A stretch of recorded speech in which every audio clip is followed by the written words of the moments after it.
who in that story, Paul was going to go to Macedonia. Do any of the children remember what happened? Why didn't he go? He really decided he was going to go, and then something happened. He had a dream. And a man in the dream asked him to go somewhere else. I think I've got those things wrong, haven't I? He was going to go somewhere else, and he ended up going to Macedonia. Dan will explain the technicalities. The important thing is that he had a dream, and it changed what he did. And I think it's really easy to think, well, that happened then, but it doesn't happen now. But I'm going to ask Nicky to come up.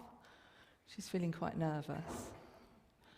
And explain something amazing that happened to her. Because God does still speak to us today.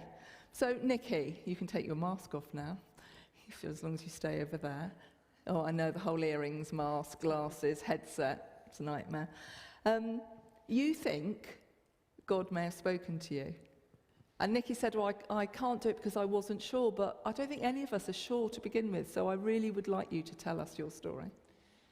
About a month ago, I work at two different schools. I teach at two different schools, and about a month ago, one of the children at one of the schools I work at was tested positive for coronavirus.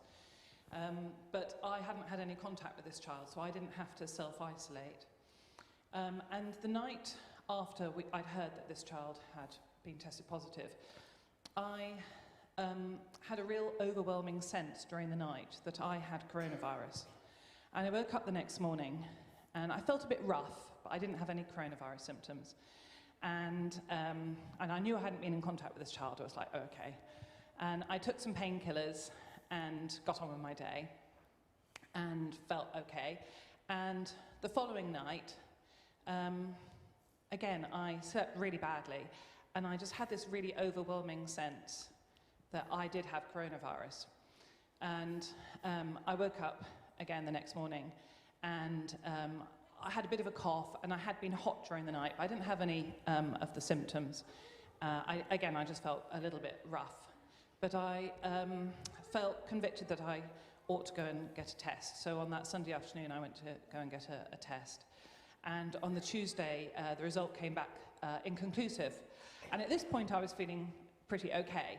I definitely didn't have any symptoms. And I was feeling, you know how you feel a little bit under the weather? But I didn't feel ill. But I did feel that I needed to go and have another test, just to be absolutely sure. So I went along and had another test. And then, much to my massive surprise, on the Wednesday I found out that I had been tested positive. And it was only really after hearing Dan's sermon on the following Sunday that I thought, actually, that was definitely God talking to me and saying, you had coronavirus. Because if I had gone into school, I realised, I worked it out this morning, I would have potentially been in contact with 240 children over 2 days, and all the staff at both the schools that I work at.